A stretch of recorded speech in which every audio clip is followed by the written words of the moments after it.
Hey everyone, and welcome to this tutorial video for Warmachine Mark IV on Wartable. My name's Mario. We've had some folks in our area curious about learning how to use Wartable, just from some of the folks that are thinking about going to the WTC this year and looking for some more games and some more different ways to access games. So I thought I would do a quick little tutorial video just to show everybody what's going on. So what I've done is I've pulled up the Wartable website. So I've just, punched into Google Wartable, and it'll be pretty obvious the one that comes up. It'll have the orange and black symbol attached to it. So you'll click on that, and then you're going to get this page that comes up. So there's a couple different options. There's a Mark III option, and there's also a Mark IV option. So you can click on play here. One thing you can do is sign in. So you can create a username and an account, and that's one way that you can keep track of your games. You can save games and come back to games later. But for the purposes of today, we're just going to go through some of the features of Wartable. So if you're curious about that, you can reach out to me. We can talk a little bit more about that. But right now, we're just going to stay signed out as a guest. So you can hit play, and then what's going to come up is it's going to ask you what you want to do. So like if you're signed in, you can continue your game here, or we can just start a new game at this point. So this is what comes up. On the left-hand side, you have all of your actions that you can do. And then on the right-hand side, it's going to populate with the game log. And so every time you click on something or to get more information, it's going to show up on the right-hand side. And then if you're interested in supporting Wartable on Patreon, there's a link here that you can have a look at. And then the other thing that's available on the screen is the dice rolling application. So there's a couple different ways to roll dice. You can click on this little guy down here on the bottom right-hand side of the screen, and it's going to come up with a whole bunch of different options.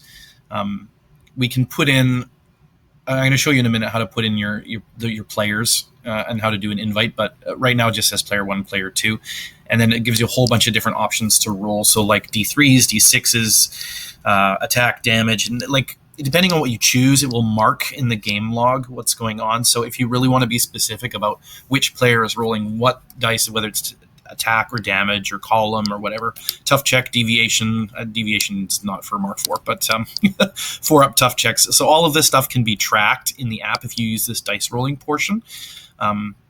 So that's that. Okay, so the first thing you're going to want to do is, if you're playing with somebody, if you're just dinking around on the app, then you don't need to do this part. But if you're going to be playing with somebody else, then you're going to click on the invite tab up here. This is a link that you can share with whoever.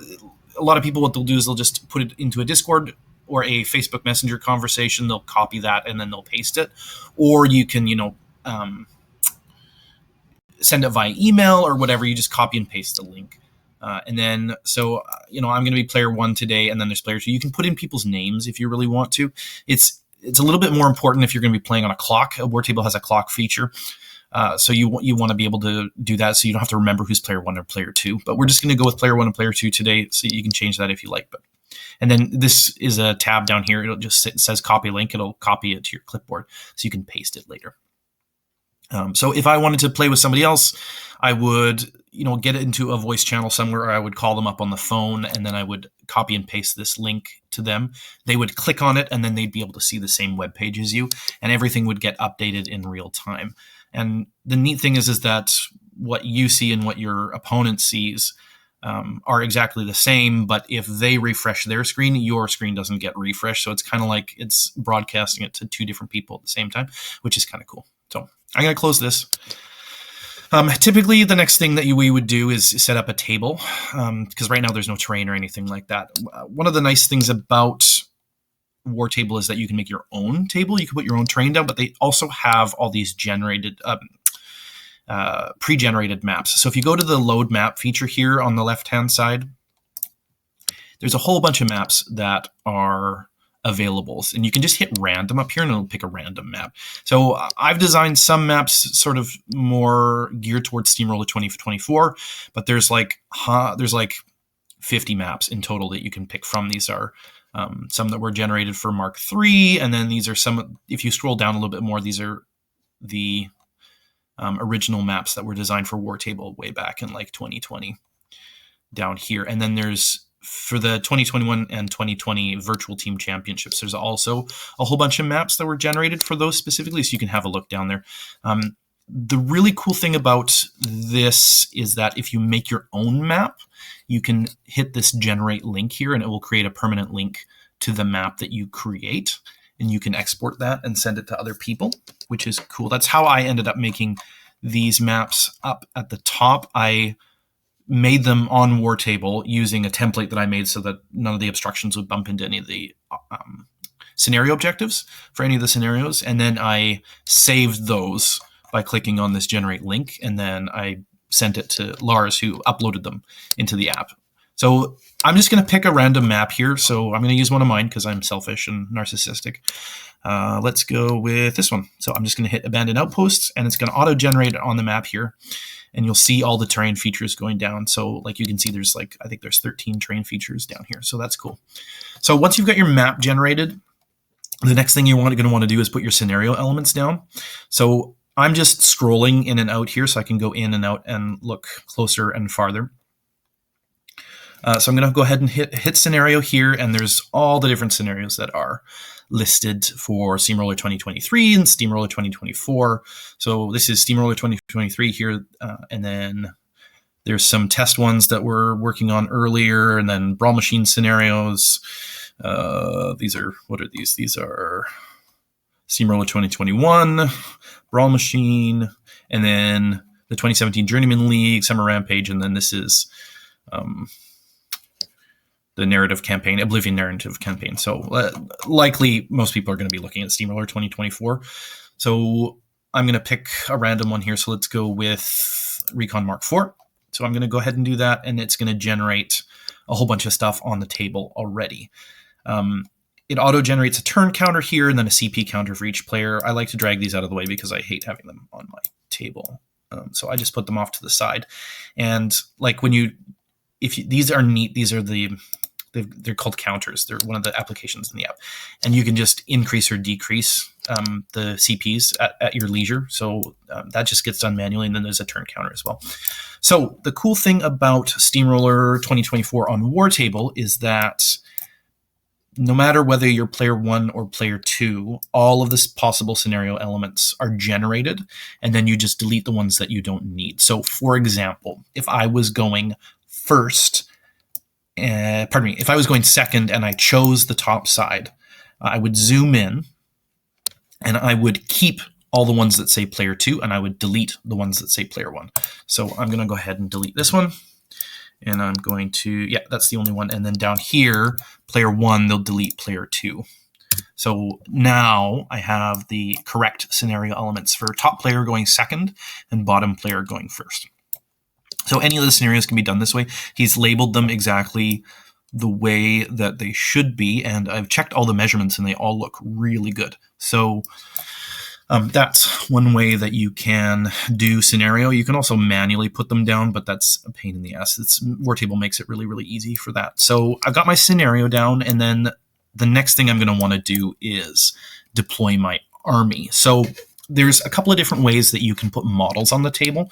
So if I look down here, there's a list function, and then there's a deploy function, and then all the way down at the bottom here, there's an add model function. So if you go to add model, you can literally type in any model you want, and it will generate on the table. So for example, if I wanted an Admiral Boomhowler, I would click on Admiral Boomhowler, and then I would click close down on the right-hand side at the bottom, and there we see an Admiral Boomhowler model just sitting there for me, ready to go.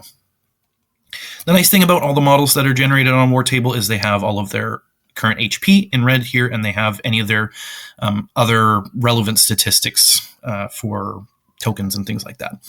So Admiral Boomhowler has 7 focus, so she's got a 7 focus stat.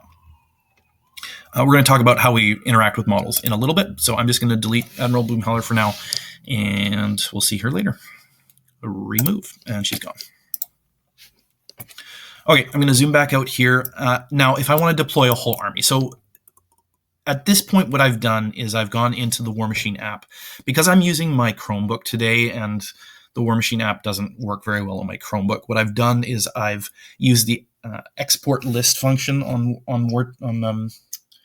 the Warmachine app. So if you click on one of your lists in the Warmachine app and you go to the top right-hand side, there's an icon with 3 bars. And if you click on that one, you can choose the copy force to text. If you click on that, it will copy the entire list into your clipboard. And then what I do is I just generate that in an email, and then I send that email to myself, and I copy and paste the text from that email. So what I've done is I've copy and pasted 2 lists into my clipboard. And now I'm going to go to this lists function here in the middle of the left-hand side of the screen. And I'm just going to paste my list. So I'm going to be player 1. I'm going to go Control V and paste my list. So if I scroll all the way to the top here, I've got a Denegra list at 100 points. I've got all the items here. And the nice thing about Wartable is it's compatible with the Warmachine app, the way that the Warmachine app generates lists. And just about every list that I put in, it gets almost exactly perfect with deploying models onto the table. So I've got the one list here, and then I've also got a Scavrous list that's here as well. So I'm going to hit confirm. And what your opponent would do is then on their side of their computer, they would put in their lists. So we don't have an opponent today, so I'm just going to put in the same 2 lists over here, and I'm going to hit confirm. So it'll have a step here where it will show both players' lists, and you can scroll down and see what's in your players' list. So if you're doing list pick at this point, you can look and see, okay, they've got list 1 and list 2. I've got list 1 and list 2. You can do your discussion, have your list chicken thing, and then you'll choose what list you want to play. Now, when I go to do this on my side, it's a blind pick, so your opponent won't see which one they pick. So if you are off kilter and you're choosing a list before they are, they're not going to see what your choice is. So I'm going to choose Scavrous in this case. It's my favorite list right now. So I'm going to choose that one. And then all it says is player 1 chose a list. So it doesn't show the opponent what list they've chosen. And then once the opponent chooses a different list, it will automatically generate at the bottom here which list you've chosen. So I know now that player 1 is playing Scavrous and player 2 is playing Denegra. So if I hit done, now I'm going to go and deploy the lists. So I said that I'm going second, and I'm going to take the top side. So now I'm going to go to the deploy function down here on the left-hand side around the middle, and then it's going to show me which lists are available for me to take. So I'm going to be playing Scavrous.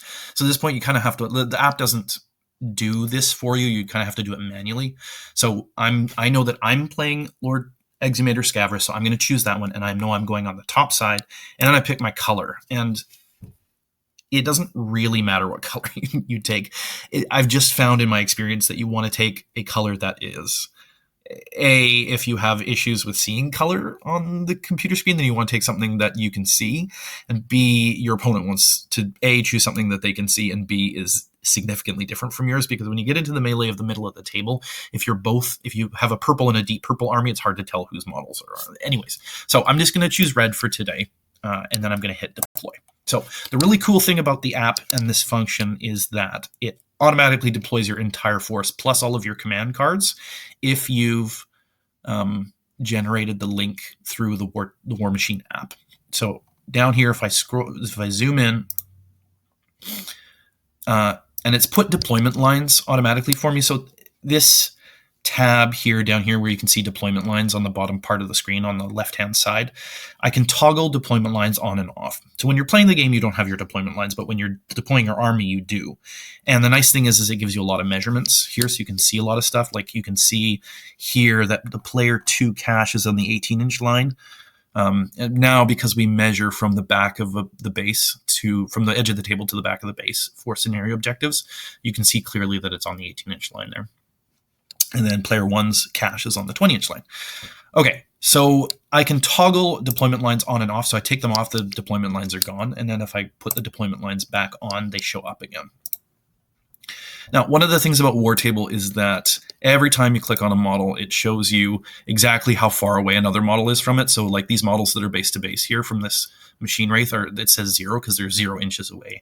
And then, for example, Invictus is 1.3 inches away from the Machine Wraith. Now, the thing about Wartable is measurements are not exactly perfect. They sort of round, I believe, at the second decimal place. So it's like almost perfect, but sometimes you kind of get yourself into a situation where you kind of have to think about things and agree with your opponent. But I mean, that's how you play Warmachine. So, okay. So now I've got my entire list on the table here. It's put it sort of on the middle-ish of my end of the table, and then it's put my command cards as tokens. So we're going to talk about widgets in a little while, but right now on Wartable there's two options for tokens. There's small. These are tokens. So there's small tokens and large tokens. It's automatically generated 5 large tokens with my command cards on them. So if you're playing defenses, you're going to delete one of these right away because you're going to play your defenses card before you deploy your models, right? So what I like to do is I like to zoom out and then take my command cards and move them off to the side. Now, you can move individual models one at a time. Normally, when you're moving models on the table, it will show you the path that the model moves with a gray tail on the model. And we'll look at that in a little bit. But when you have the deployment lines up, you can pick up any model and just move it wherever you want. And it doesn't show you where it's going to go. So right now, Tartarus is sort of moving around the table in the middle of the table here. When you move multiple models at the same time when you're deploying, like if you want to deploy a unit or if you want to move your command cards, what you can do is hold down the shift key and group select all of one particular type of model or something like that. And now I've got all my command cards selected. I can move them off to the side as a group. And then once I click somewhere on the screen, the boxes go away and now I can't move them as a group. So I'm going to deploy my army here and let's see. So for example, I would take my Scavrous model and I would put him on I'm going second, so I'm going to put him on the 11-inch line. And you have to forgive my computer, it's a little bit slow, but I'm going to put him there. So he's going to get deployed there. And then, like, for example, I'm going to move Invictus over here. That would not be a very good place for Invictus because it's right behind that wall, or pardon me, that obstruction. But whatever, he's going there for now. And then I've got this unit of Bane Thralls over here. Now, what it's done is it's deployed all the models in order through the list. So Scavrous was first over on this side, and then there was a Death Ripper, and then Erebus, and then a Reaper, and then it's put all the solos in the same area, and then it's put the units. So it's deployed the Bane Warriors, and then the Bane Warrior CA on the next line over here, and then Bane Warrior Unit 2, and then Bane Warrior CA.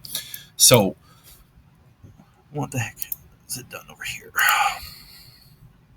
Oh, there's an objective there. That's why it's weird the way that it's looking. So if I wanted to deploy all of these Bane Warriors, what I would do is hold down Shift, group select this whole unit of Bane Warriors, and then I can deploy it on the 11-inch line, just like that. And then if I wanted my command attachment, I would do the same thing. Shift, group select the whole unit, or the whole set of models, and then deploy them all together. Otherwise, what you have to do is move each unit one at a time, and they never get, if you have OCD like me, they never get in the perfect spot. So that's a bummer. So you deploy your units however you want to do. And like some people, they don't deploy their units like that.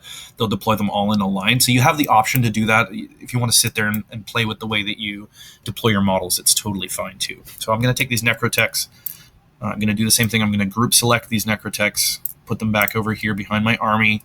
And then I'm going to take my second unit of Bane Thralls, group select the unit of Bane Thralls, deploy them on the 11-inch line, grab the CA, and I can also select one model and then another model. So if I select this, here, I'll zoom in here. There's the CA for the Bane Thralls, the 2-axis here.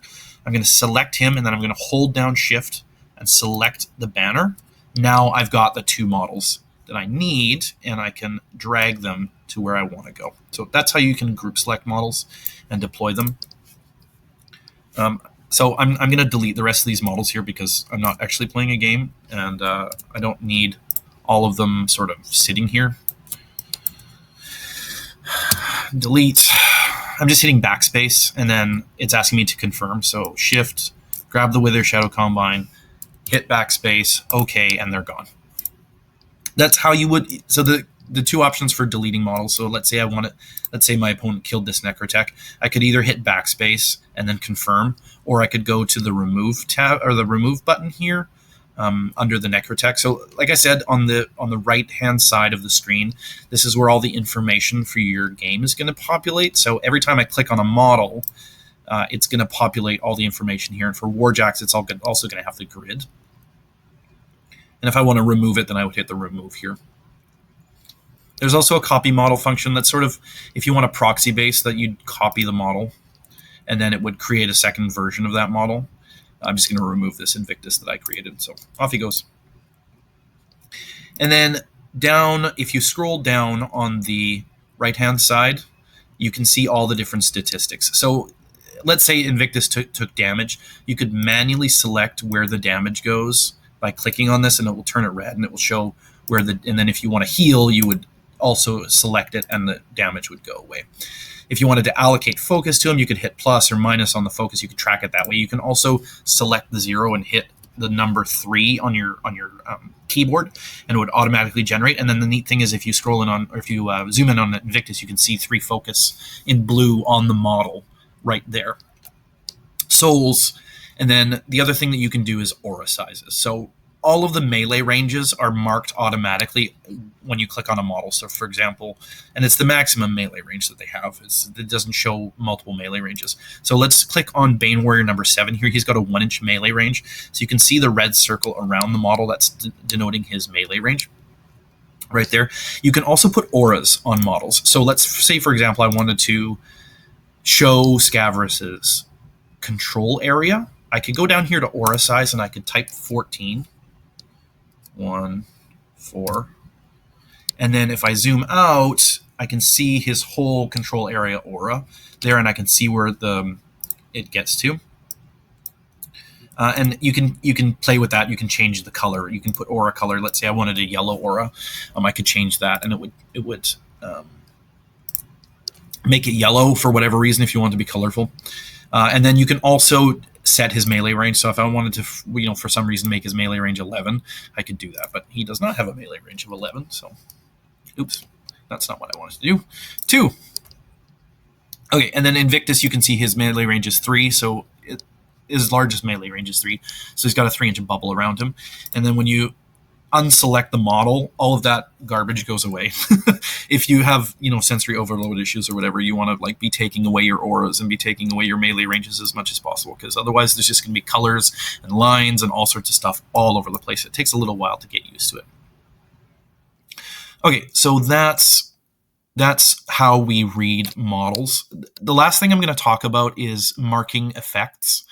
So if you click on a model, let's click on Invictus down here. If I scroll all the way down, it has this add effect tab down here. So if you click on it, it will give all the common effects that you would see. So like corrosion, disruption, fire, knockdown, stationary. So if I wanted, for example, if my opponent made my Invictus stationary, I could click on stationary, and then it would generate a little token here. So I could see very clearly that Invictus was stationary. The other thing that you can do is mark. Different people mark spell effects differently, and there's a whole bunch of different ways that you can do it. One of them is that I can just type in an effect onto Invictus and say, Hellrot.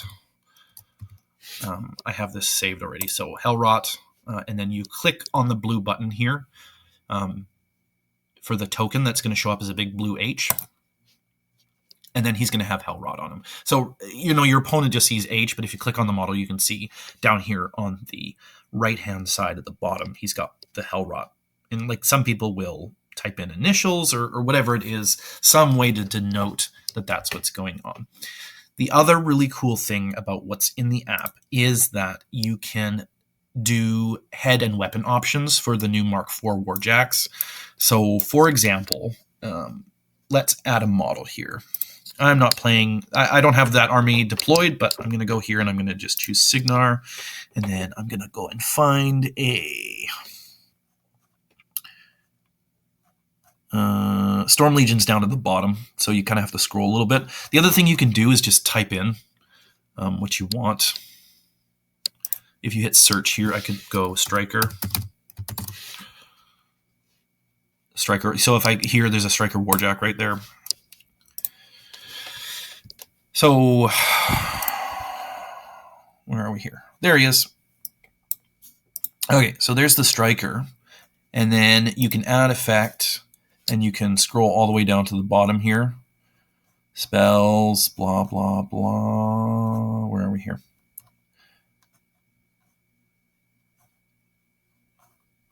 Here's all the different options. You just kind of have to find the right one. I passed it.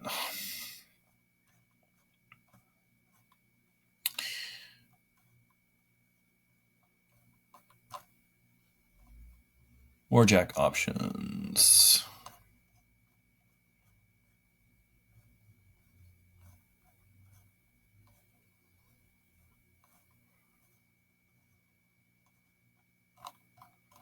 Okay, it's not showing up. That's fine.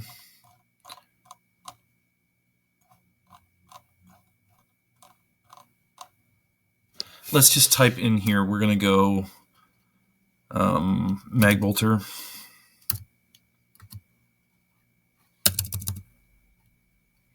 Heavy mag bolter.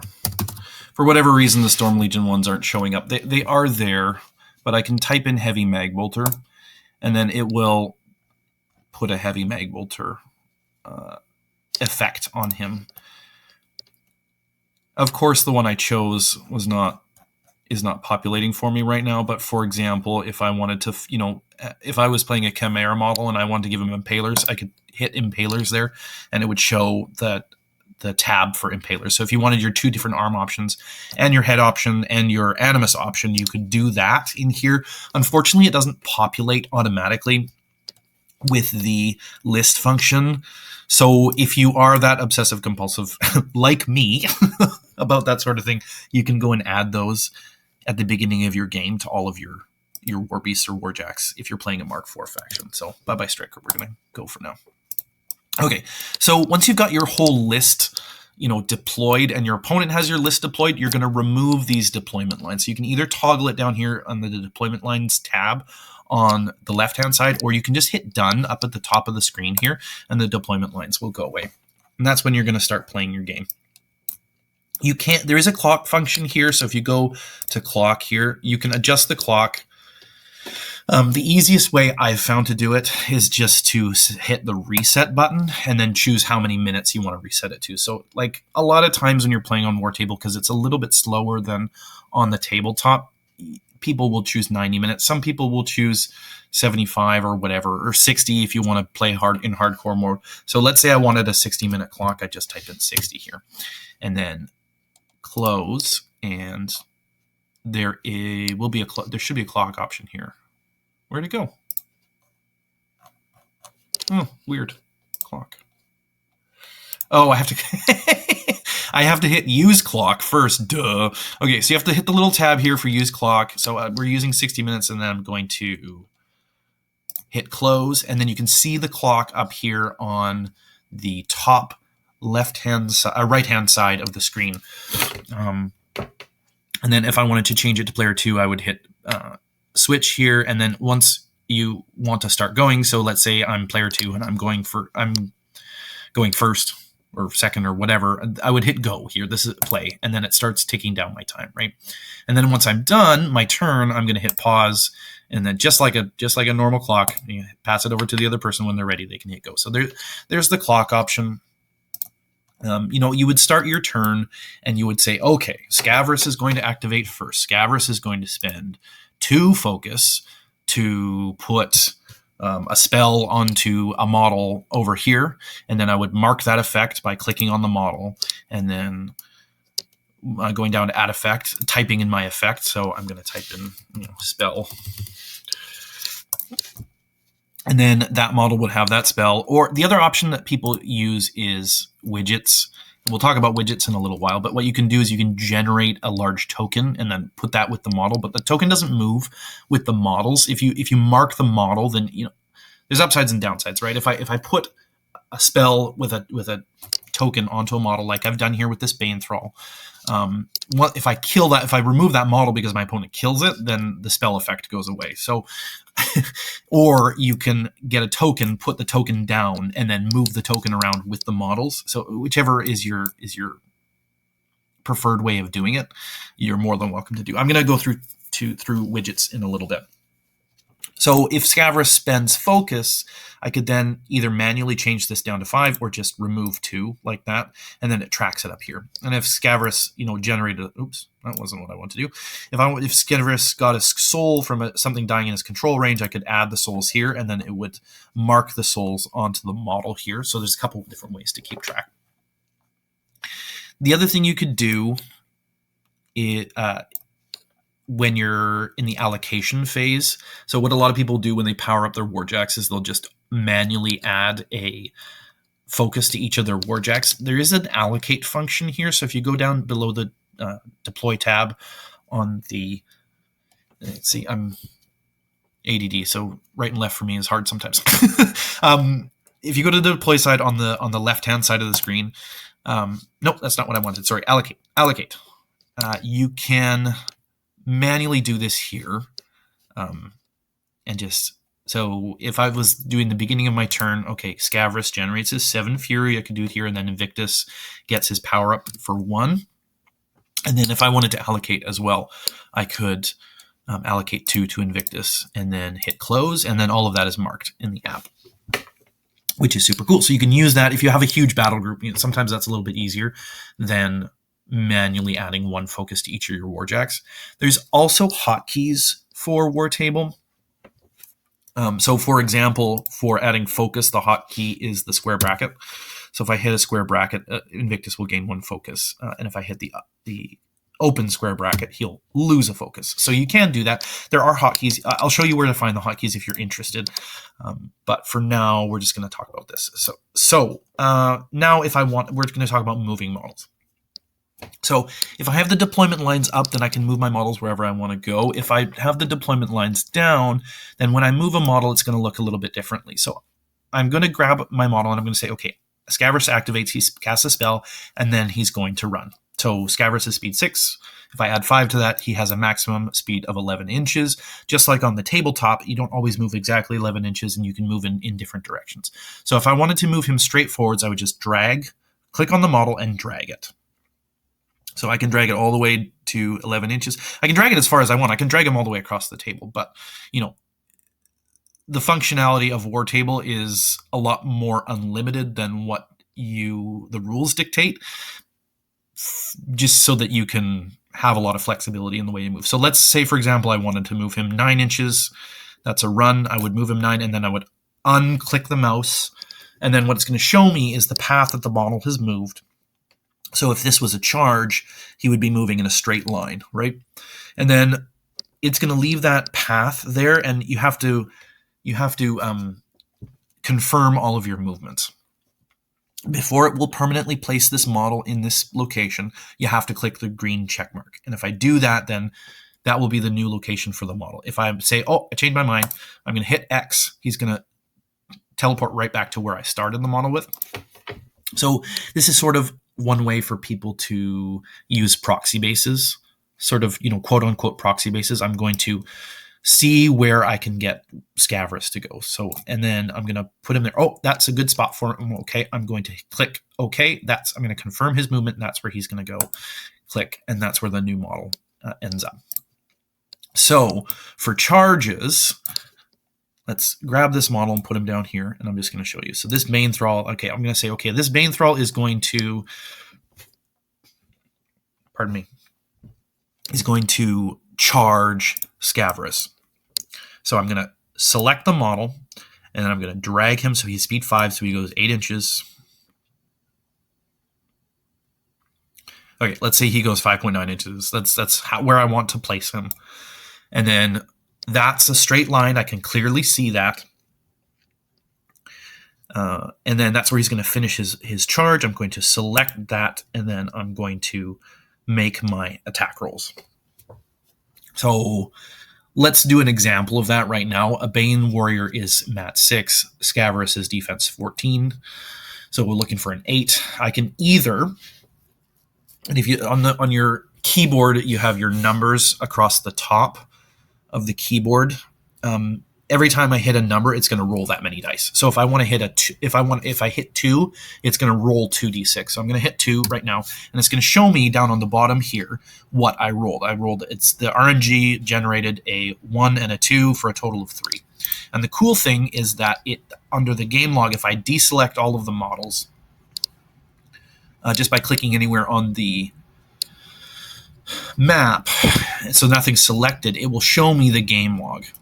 Every time you allocate focus, every time you take damage, every time you switch a clock, all of those items will go in this game log here, and all of your dice rolls will be shown here. So if you want to look back and see a dice roll that you made 10 minutes ago, technically you can scroll all the way through and look for those dice rolls, which is neat. It keeps track of all of that stuff.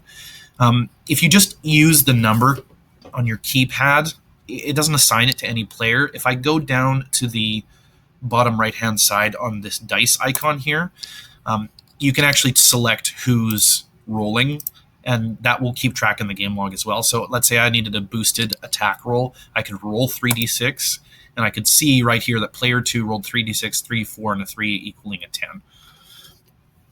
And then rolling damage, you can also do that and say, okay, well, it's a charge attack, so it's 3 damage, and then if I wanted just to roll the damage, or if I wanted a column die, I could also do that. So here's my 3d6, and then it's going to say 10 damage to the 5, which is neat. The other way that you can do it is just roll your. So if I click on the number 3, I'll click on the number 3. It's going to generate a dice roll of 11, and then I'll click on the number 1, and I can say, okay, I've done 11 damage to column 5.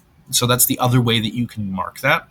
And all of this has to be done verbally with your opponent, because if you just click numbers, they're not necessarily going to say, what does the 3d6 mean, right? So again, communication is a big deal, just like it is on the tabletop. You wouldn't just roll 3 dice on the tabletop and point at it and grunt at your opponent, right? You would have those conversations. Most of what's going on Wartable is a social contract between, the 2 players that are playing. You're just using the images on the screen to facilitate that without having to, have a super detailed conversation, which is cool. Okay, we're going to talk a little bit about how terrain interacts with things. So there's 1,000 different terrain options. So if I go to the add terrain feature here, you can manually add terrain like we talked about at the beginning of the video. The other thing that we use this for is to have conversations at the beginning of the game about what terrain is, because not every table has it listed, and until you've played a lot of games on Wartable, you don't have all of the images memorized. So it's going to go ahead and show you all the different images and tell you what each different thing is.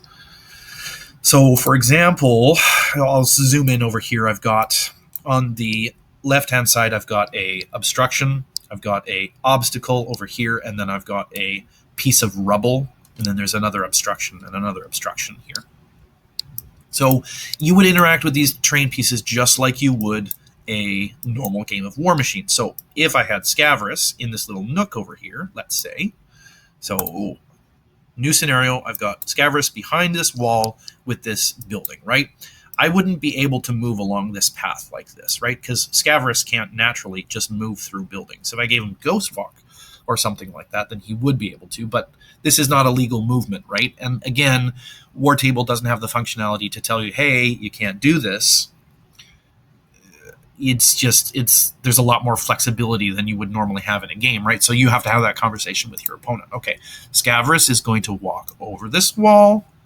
He's going to go 3.1 inches that way, and then he's going to hug the obstruction, and he's going to go his 6 inches all the way to here, and then he's going to cast spells, spend focus, fall over dead, whatever he decides that he's going to do, right? And if this was a wall, then he wouldn't be able to charge over it if he didn't have Pathfinder, that sort of stuff, right? And then with Pathfinder, in Mark III, there was functionality in Wartable where you could have your movement while you were moving through difficult terrain.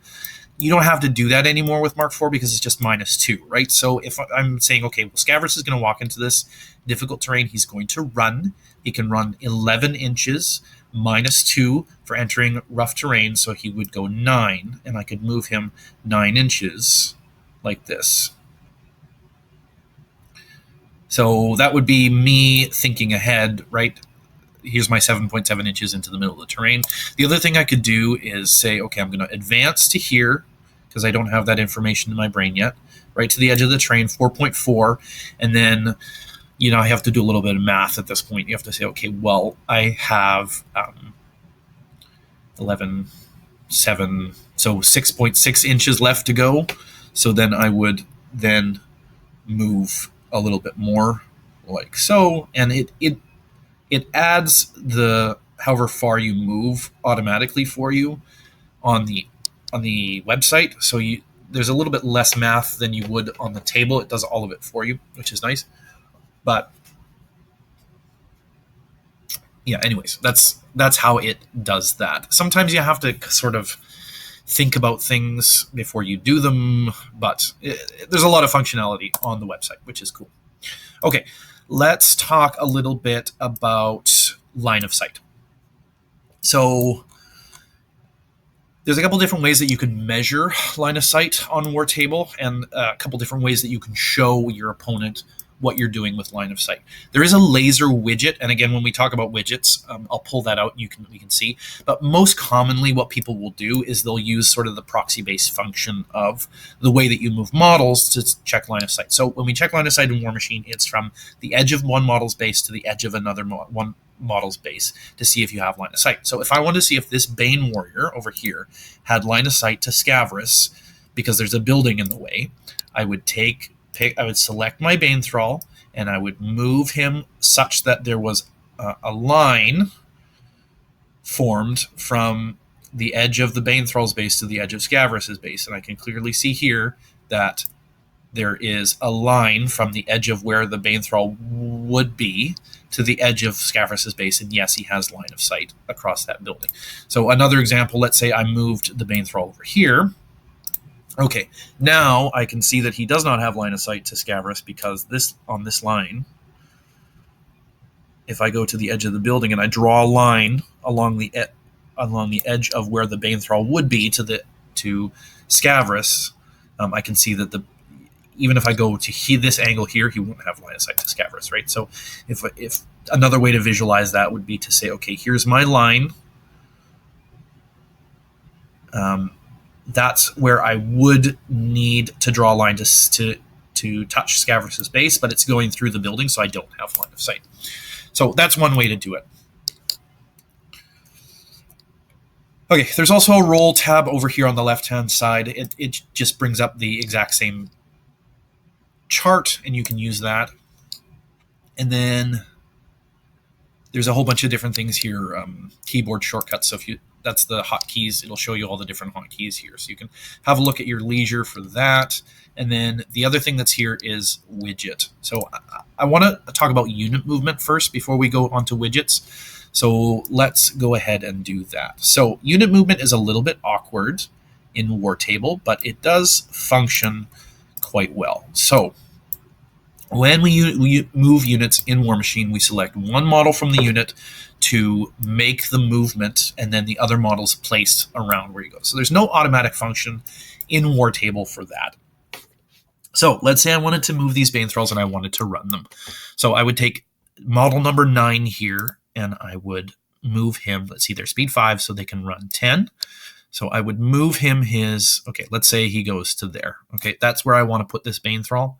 And then what I would do is I would take the other models in the unit and I would put them within 2 inches. So there's a couple ways that you can mark this, okay? I can see right now that the mover that I've moved already, he is exactly 2 inches away where I've got this model selected.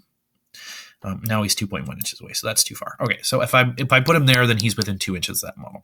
The other thing you can do is put an aura onto the moving model. So if I select the moving model and I go down to aura size and I click 2, that's going to show me exactly...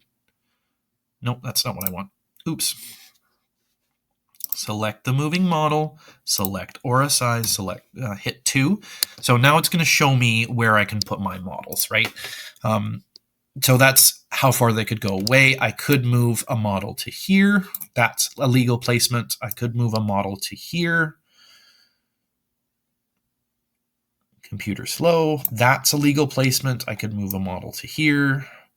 So you just have to, just like when you're moving on the tabletop, you're selecting where your models go.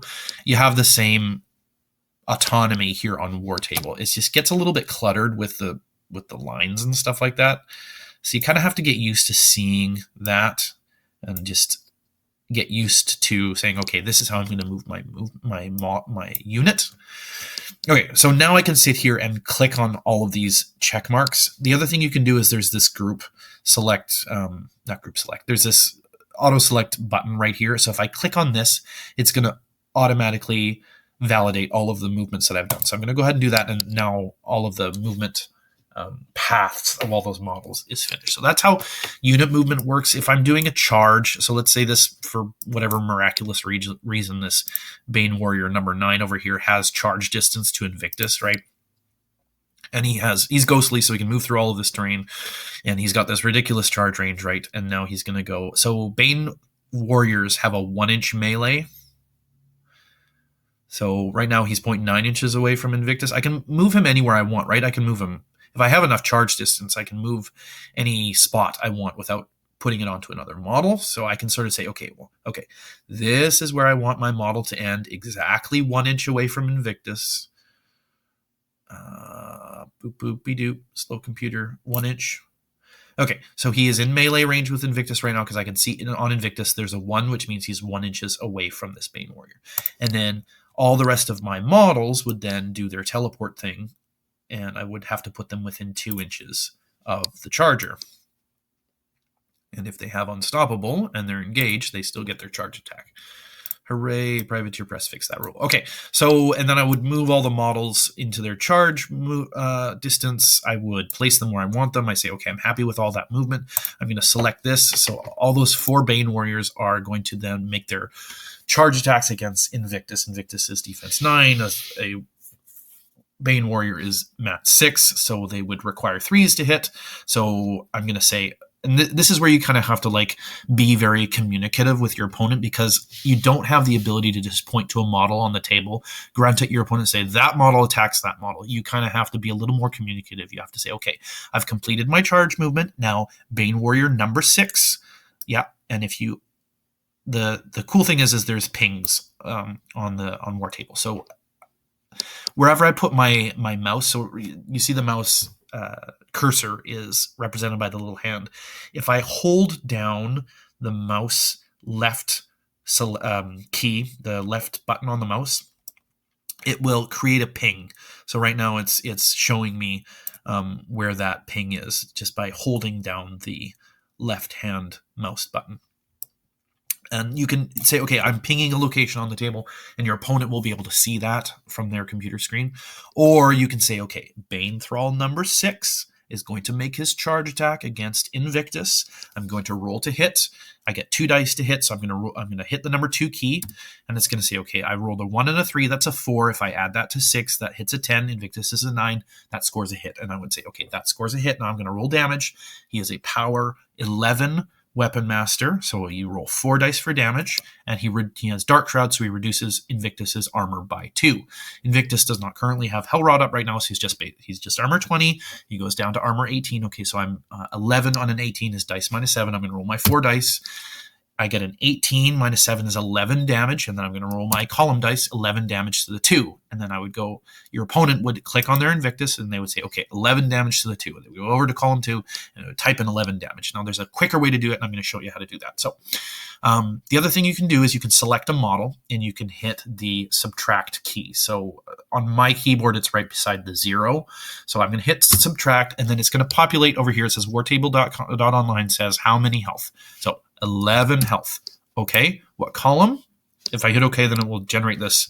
Which column? Okay, it would hit column. I don't remember what I rolled. I think it was a 5. And I hit OK, and then it's going to automatically generate all the damage on Invictus. So if you're hitting a Colossal and you're hitting it for a lot of damage, you can just use that function, and it'll do it very, very quickly for you, which is kind of cool. Single wound models, when they get hit, so for example, if Invictus is striking back, doing a retaliatory strike against, say, Bane Thrall number 9, Invictus would say, okay, I'm going to make my retaliatory strike. I'm going to switch the clock over to the Invictus player. They're going to make their attack roll. Invictus is mat 7. Bane's is defense 12. Need a 5. Roll my 2d6. 8 hits. And then, you can roll damage. POW 18 on armor 15. So, you can roll that damage, but it doesn't really matter. You would make your tough check then, right? Let's say these Bane Thralls had the CA up and they had tough on the unit, then I would roll a 1d6. You could either go down here and to the dice rolling button and choose, go all the way down, hit tough check. And then if I go to the game log, deselect that, it'll say I rolled a 3, no tough, or I can hit the 1 key on your keypad, and it will also roll a 1d6. And you can see here 1 is a failure. So you just have to be communicative about that and say, hey, 1 is a failure. I'm going to remove this model. You can either hit the backspace or the delete key, or you can come over here to the remove tab and hit remove, and that would go. Single wound models, it doesn't ask you if you want to delete them. If I try to delete Invictus, it's going to ask me, are you sure you want to delete this model? Because once the model is gone, there's no way to get it back. You can add the model back onto the table, but there's no back key on Wartable. There's no way to go back and do something, undo something that you've done on the table. So you kind of have to be a little bit careful with that, because on the table, you can put models back, and relatively, if you have a proxy base down, you can just show exactly where that model was or something like that. It's kind of hard to put them exactly back where they were. You would think with a program like this, there would be a back key or something like that. There isn't, so just be aware of that. The more you play, the less it gets, because when you're deleting models, especially models that have boxes, it warns you. It says, are you sure you want to delete this model? We don't run into it very often that happens, but if you do need to put a model back on the table, you can either go to the add model key over here and search for the model, and then add it in, or, what have you. However you want to get that model back on the table. Okay, so that's movement and showing how things move around the table and how dice work. Let's talk a little bit about widgets. So there's a whole bunch of widgets here. So if I go to the widget tab, I'm going to hit add widget, and it's going to ask me what kind of widget that I want. Okay, so there's a couple different things. There's feet tokens, counters, small tokens, large tokens, walls, rings, lasers, and then rulers. So there's different reasons for needing different things, right? And back in Mark III, there would be a lot more functionality for things like 5-inch and 4-inch rings, but most of the time we're dealing with 3-inch rings in Mark IV. So you can sit and play around with these as much as you like, but the most common things you're going to use, in my experience anyways, are walls, 3-inch rings, and large tokens. There is functionality for a ruler, so let's select that real quick. And the ruler will show you exactly, I can move this ruler around, and then I can center it on a model. Let's see if I can so I'm going to center it on this Bane Thrall over here. Okay, so this Bane Thrall is going to go right here to the edge of this ruler, and then I can select the ruler again, go to the top tab here, and move this ruler around and sort of make measurements that way. It's kind of awkward to do it that way. Most people, when they play on Wartable, what they'll do is they'll select a model, and then they'll look around to see, because all the measurements are listed. So this Bane Thrall that I have selected is exactly 9.7 inches away from Scavris. He's 11.4 inches away from this Bane Thrall. He's exactly 2 inches away from this objective. So that's usually the way that people look at measurements on Wartable. Either that, or you can pick up the model, drag it across the table, and it will show you exactly how far it's moved, and that you can use that for a measurement. It's just a lot quicker than bringing out the ruler every time. It's kind of an awkward piece to use. So let's talk about the laser. So I'm going to use a hotkey here real quick. I'm going to hit the slash. So remember if it's backslash or forward slash, but it's the one that's beside the question mark button. So I'm going to hit the slash. What it's going to do is it's going to bring up this command mode screen. With the command mode screen, I can type in what I want. So if I want to add a model, I can hit add and then type in a model. So say I want a Firequill. Captain Firequill. I could add that model. And this is just a quick command thing that I can do a lot of different things. So what I use the command screen for in a lot of cases is just to add things really quickly. So if I want to add for example, a 3-inch ring, if I just say add 3, the first option that comes up is add 3-inch ring. And here's my 3-inch ring on the table. And just like everything else, I can adjust this ring. I can label it. I can make it a different color. I can do all kinds of different things with it. And I can move this ring around the table. And I can say, okay, Scabrous, he's going to cast Feast of Worms on this model. And I'm going to put it like this, and it's going to be centered on that model. So I can move this ring around. If it's a cloud, I can put it beside this building to show that there's a cloud here blocking line of sight. So the 3-inch rings are pretty useful. You can use them for a lot of different things. The other thing that you can do with the rings is that if I want it centered on a model, so for example, Scabrous has Feast of Worms. If he casts it on this Bane Thrall over here, I would center that on this model. I would select the Bane Thrall, and then I would hit /add 3. Oops, that's not what I want. And it would center. Oh, okay. Well, that didn't work. Let's try that again. /add 3-inch ring. There we go. It centers the ring right on the model. And it's not going to move when I move the model, but it centers it, which is nice. You don't have to manually center the rings. So rings you can use for a lot of different things. You use them for clouds, all sorts of stuff. And then, so the other thing I want to talk about was, feat token is super simple, right? It just adds a token down that says feat. And then you would remove it when you're done. Widget. Okay, let's talk about small tokens and large tokens. They're exactly the same thing. I don't know how big they are. They are not 50 millimeters. They're just sort of large, so you can't use them for like 50 millimeter stuff. You can also change these, right? If I want it to be light blue, then it can be light blue. And I can label these. So, if I wanted a blue feat token, then I would just type feat, and then I would put that down on the table, and I can move this around, and I can assign it to models. It always goes underneath, which is nice. It doesn't block your models. You can put it on buildings. Some of the maps that get generated, they have these large tokens on all, and they have labeled what each of the terrain pieces are, which is kind of cool. I did that for some of the more weird looking things for the tables that I generated. Anyways, these are super cool. You can make command cards. You can make your own command cards with them. You can do spell effects. You can mark counter charge. There's no counter charge left in the game now, but you can mark things like that, like vengeance and retaliatory strike. And you can set yourself reminders by putting tokens on the table. I've used this for vengeance before. I like using these for vengeance because that sort of gives a very, big reminder for that sort of thing. Mortal fear, all those things that you would need to remind your opponent of or to remind yourself of. It's a really good option to use those.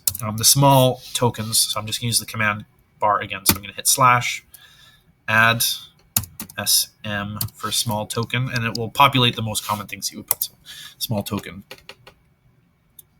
Where'd it go? There it is. Little gray small token down on the bottom of the screen. I'm going to change this to be a better color, so it's going to be green this time. And again, you can type whatever you want, and it will populate there. Smaller tokens are harder to see, but there you go. Okay, what else do I want to talk about? So assigning. We talked about stationary assigning things. You can do fire and corrosion and all sorts of different things. Let's say this was an acid pool. If I move my model into the acid pool, I could then add corrosion. So I'd go down to add effect on the model. Just hit corrosion, disruption, all sorts of different stuff.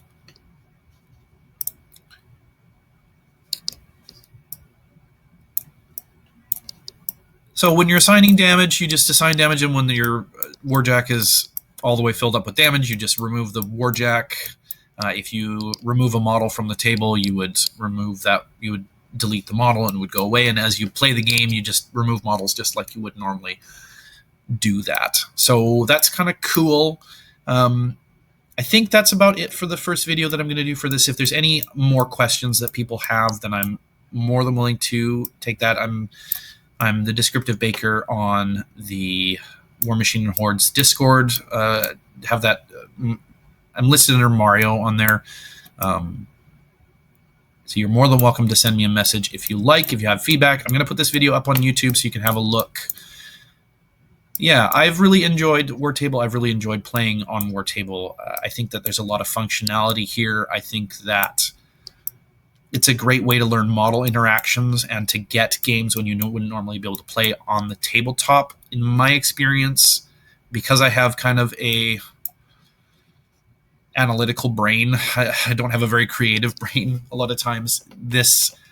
I get a lot out of playing on Wartable. I find that it's a lot of fun. I find that the conversations that I have with people more than make up for, not being able to play in person as much as I'd like to. I mean, I really enjoy playing on the tabletop as well. And I think that when it comes to, handling models and having the very tactile experience of doing that, it's way better than having a computer screen. But I work with screens all day. I'm a millennial. I don't have an issue with having a screen in front of me in my downtime. So I really like this website. I think it's really cool. If you do too, feel free to reach out. I'm always looking for games to play. And for all the folks that found this helpful, let me know too. And if you have any specific feedback about what to change, or if there's some more information that I can do, let me know. But that's it for this video. Thank you very much, and we'll catch you around.